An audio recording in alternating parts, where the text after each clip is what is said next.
Good day, everyone. My name is Meghan Felt, and I'm a Canadian immigration lawyer. I'm going to speak for about 15 or 20 minutes on the startup visa application for permanent residency program. This is a relatively new program to the Canadian government, and I often get a lot of questions about this program because it's unique, and it's designed to support, entrepreneurs and startup companies. So this program was implemented a couple of years ago by the Canadian government in response to the desire to be able to support innovative startup companies on a that the Canadian government believes can compete on a global scale. They're looking for innovative ideas, and they're looking for companies that will obviously stimulate the economy and also contribute to the Canadian labor market by offering jobs to Canadians and permanent residents. So this program has basically four main criteria points. One is that you have to have a qualifying business, which I'll discuss in a minute. The second is that you have to have support from a designated organization, which I'll also discuss momentarily. And then the third and fourth requirements are that you have the sufficient language requirements and also settlement funds to be able to come to Canada. So this program, I'll discuss those 4 points in a moment, but this program, in terms of the processing time, takes approximately 12 months to process. You can be outside Canada throughout processing, so you can apply from outside of Canada, or if you happen to already be in Canada, either as a student or a worker, or a visitor for that matter, then you can apply from inside as well. And so this program is a great program for residency because it allows you to be your employer, so you're of your own startup company, and it also allows you to get permanent residency relatively quickly for you and for your family members. There's also a work permit component that is available, which we'll discuss in a minute. We'll discuss after. And this allows you to basically come to Canada to work while your permanent residency is processing.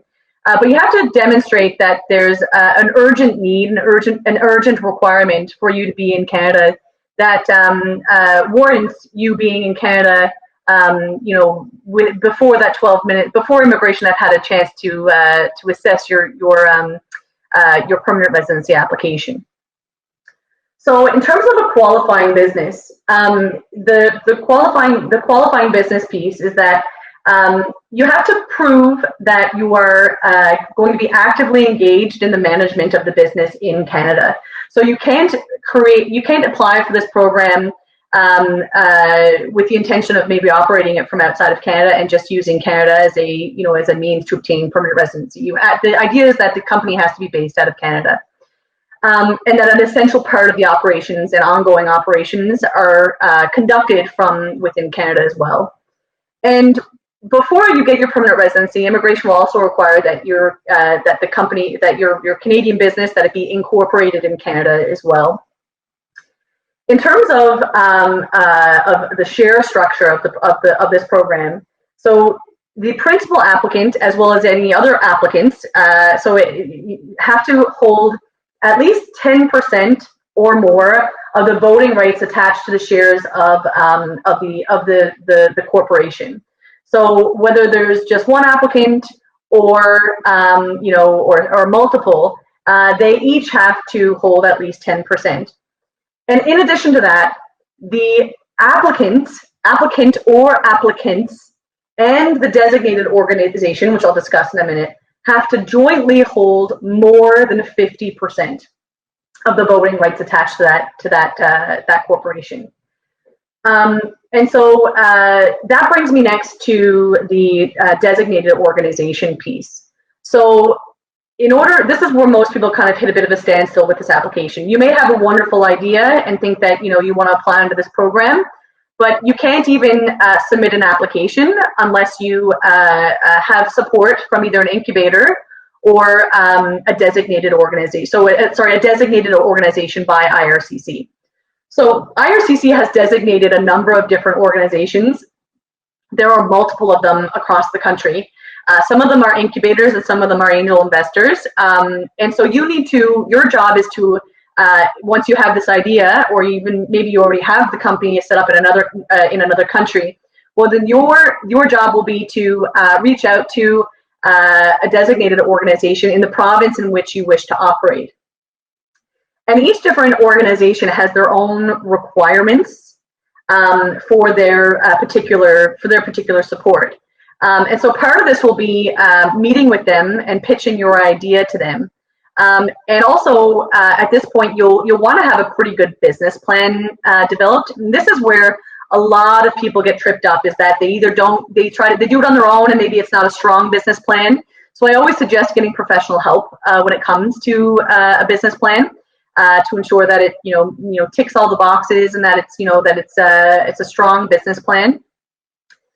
And then the idea is that once you have communicated with the designated organization of your choice and they've agreed to support you, that then you can start the permanent residency process. So I would say that this is the most difficult part of the application, is finding and getting support from one of the designated organizations. It's certainly not impossible, because it happens all the time, but it'll be your job to research the designated organization in the province in which you want to operate, and then reaching out to them, creating a solid business plan, and then pitching your idea to that particular organization, and then hoping that you get support from them. So once you have support from the designated organization, what they will do is they will actually issue you a letter of support. And this letter of support will go directly to IRCC for inclusion with your permanent residency application. And this is probably the most important part of your application, because without it, you are not eligible. So in terms of the language requirements, the language requirement for a startup visa application is actually quite low. It's a CLB4, so that's a Canadian Language Benchmark 4. Sorry, not CLB4, CLB5, the Canadian Language Benchmark 5. So the requirements are the CLB5. That means that they want you to have at least a CLB5 in every different discipline. So that means your reading, your writing, your speaking, and your reading comprehension, and your comprehension. So they want you to have a fulsome CLB level 5 in each different discipline. Also, there is a financial requirement for this program as well, and it increases by family unit size.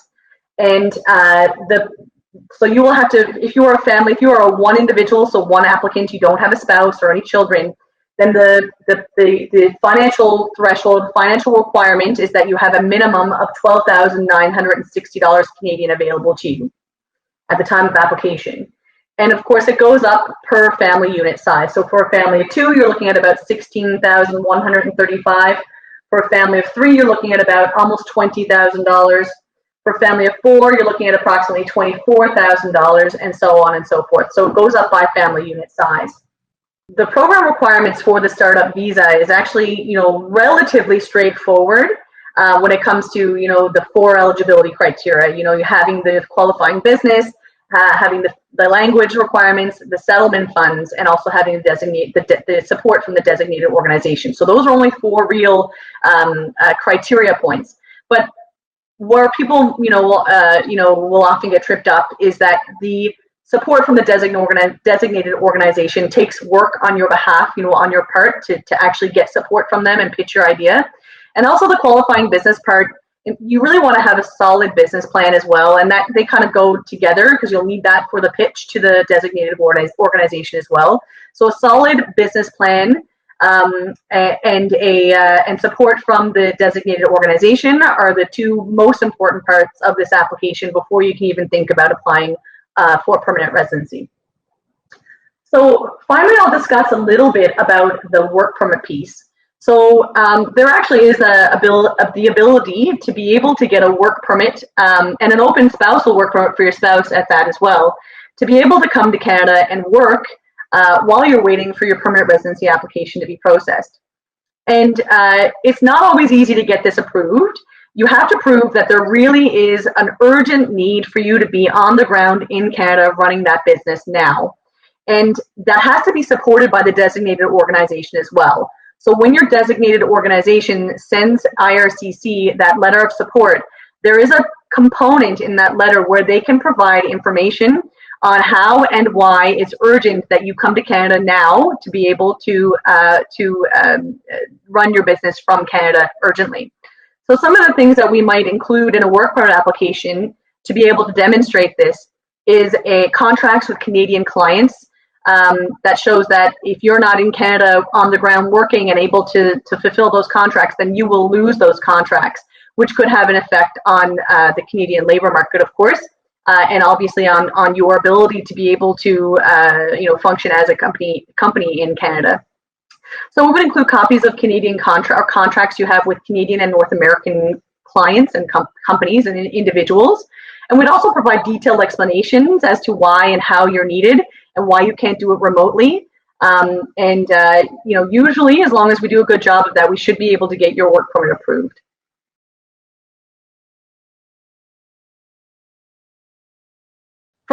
So there's no federal immigration financial, investment requirement. Okay, so I can't really speak to that. Any type of monetary, so there's a financial settlement funds requirement, which I discussed, which is only about $12,000 for one person. But in terms of the actual company, the business, and the startup costs, that is something that you have in your business plan, and then that is something that either the incubator or the designated organization would have to speak with directly with the applicant on. So from an immigration perspective, there's no minimum investment requirement at all. But what I said, as I mentioned before, every different designated organization or incubator, they have their own requirements, which are separate and unique. And they're not based on federal. They're not federal requirements. They are unique to that individual incubator. And so I can't really speak because it's not immigration. It's not federally legislated or federally governed. It's not something that I can speak to because it's something that is unique to the designated organization. And so some of them may require a startup investment amount, and some of them don't. I'm positive that some of them don't have very big ones because I know of some clients who have been able to get support under designated organizations that don't have $100,000. I can guarantee you that. So, there isn't, from an immigration federal perspective, there's no requirement. Whether the individual incubator or designated organization requires something of that nature, then maybe they do, and that would be something that, if, for example, they went to a designated incubator, an incubator in Toronto and said, we need you to have $100,000 startup costs, well, then maybe they should consider going to another incubator or another province that doesn't require that.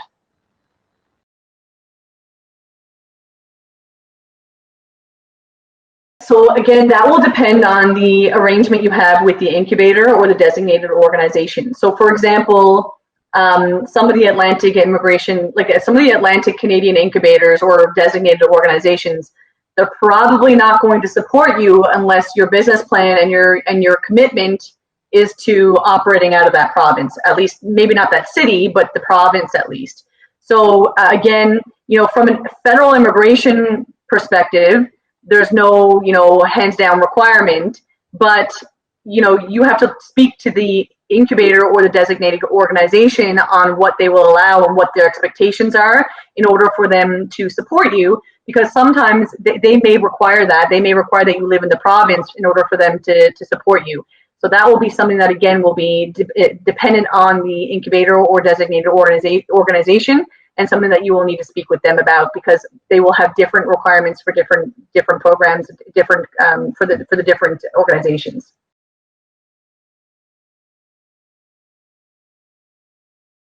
So once you become a permanent resident of Canada and you hold your PR card, then you are a permanent resident of Canada and you're no longer required to have that business. You can sell it, you can shut it down, whatever the case may be, whatever your preference is. The only caution I would advise is that while the application is processing, you are required to maintain an intention to operate that business, okay? And the whole idea, obviously the purpose of you getting your permanent residency is to do that. And so if at any point in time your intention changes, then you're required to notify immigration. So the date that you become a permanent resident, your intention can change because you're permanent resident of Canada. They can't hold you to anything anymore. But up until that day, then you are required to maintain an intention, every intention that you listed in your application. And so if your intention changes during that time, then you're required to inform immigration, and obviously they'll cancel the application. So, what I always advise clients is, obviously you have to be truthful. So if you get your PR card and then immediately don't operate the business, or you never do operate the business, then immigration, what they could feasibly do is they could launch an investigation to see whether you lied on your application or not. And the fact that you came to Canada saying that you were going, or you filed an application saying you're going to do one thing and then you never ever did it, then that could be in and of itself a reason to launch an investigation. So I would be very cautious of doing something like that. So what I typically tell clients is don't even have any thoughts of moving anywhere. Go and run your business, and then if things change after 6 months or a year and you don't want to run your business anymore, then no one's going to hold you to that. But don't go make plans to not even run your business when you haven't even gotten to Canada yet, because that means your application has your intention has changed because you don't yet have your PR, and you're required to inform immigration if your intention changes.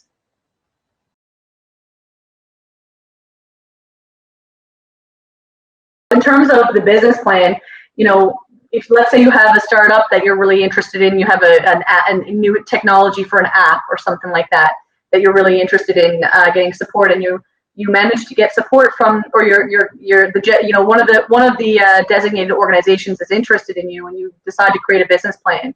Well, the business plan needs to be detailed, and some of the main points you want to have included in that business plan is that you plan to actually incorporate in Canada, that you plan to hire Canadians, and explain details about that. Explain details about the location, the office, and the market in the in that area for that particular industry.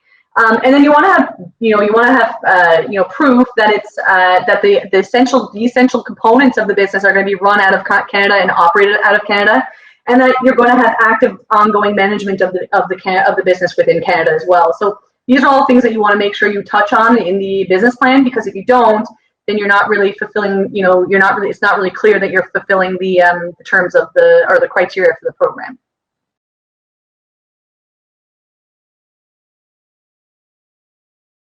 No, so if it's like an app, like an online store, then yeah, maybe, because it's innovative and it's high tech. But if it's just a regular store, like a convenience store or a regular restaurant or a retail store, then you're better off applying under the entrepreneur program for that particular province. The startup visa is most likely not for you. You can always contact the local designated organization and speak with them and find out what exactly their requirements are. But remember, one of the requirements to be eligible under this program is that it's an innovative idea, and that it can compete on the global scale. So these, if you're going to be starting a fast food chain, like a new one, or a retail store or a convenience store, I mean, this isn't highly competitive globally, and it's also not innovative.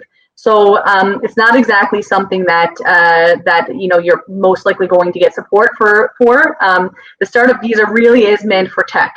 Yeah, so that's everything today for the startup visa application. If you have any other questions, I'd be happy to answer them, and have a great day. Thank you.